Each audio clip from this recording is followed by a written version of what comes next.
কে হবেন মেসির উত্তরসূরি? এমন প্রশ্নের উত্তরে কান্না ভেজা কণ্ঠে কোচ স্কালোনি বললেন, কেউ না, কেউ কোনোদিন হতেও পারবে না। এমনকি সেরার লড়াইয়ে এলেমটেনের কোনো প্রতিদ্বন্দ্বীও।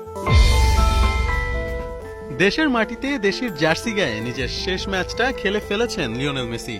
শুধু মাঠেই ছিলেন এমন নয়, নিজের লাস্ট ড্যান্সটা দারুণ উপভোগ করিয়েছেন দর্শকদের। ভেনেজুয়েলার বিপক্ষে পুরো 90 মিনিট ছিলেন মাঠে। শেষ ম্যাচ গোল না করলে কিছু অপূর্ণতা থেকেই যেত, কিন্তু সেই অপূর্ণতাটাও রাখেননি এলেমটেন।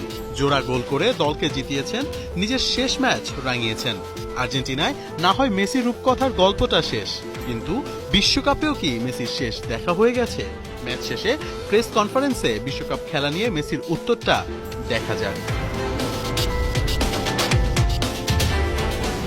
মনুমেন্টালে এদিন ছিল পুরোটাই মেসিময়। ওলালা মেসি মেসি গানে সরগরম পুরো স্টেডিয়াম। যতক্ষণ মেসির পায়ে বল ছিল ততক্ষণ যেন অপলক দৃষ্টিতে তাকিয়েছিল পুরো বিশ্ব। আর হয়তো ভাবছিল, যেতে নাহি দিব হায়, তবু যেতে দিতে হয়। মুখে চওড়া হাসি নিয়ে মাঠে নেমেছিলেন এলেমটেন, ঠিক যেমনটা মেসি করেন আর কি। আসলেন, খেললেন আর জয় করলেন। ম্যাচ শেষে বলেছেন, ঘরের মাঠে ঠিক এভাবেই শেষ করতে চেয়েছিলেন, যদিও এর পেছনে ছিল অনেক না বলা কথা, আবেগ আর ভালোবাসা।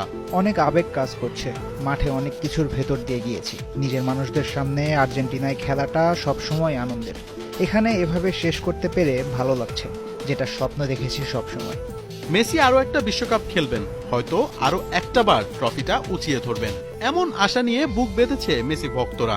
তাই তো ম্যাচ শেষে বারবারই উঠে এসেছে এই একটাই প্রশ্ন, নেক্সট বিশ্বকাপটা খেলবেন তো? বয়সটা 38, তাই মেসি নিজেও আছেন দ্বিধাদ্বন্দ্বে।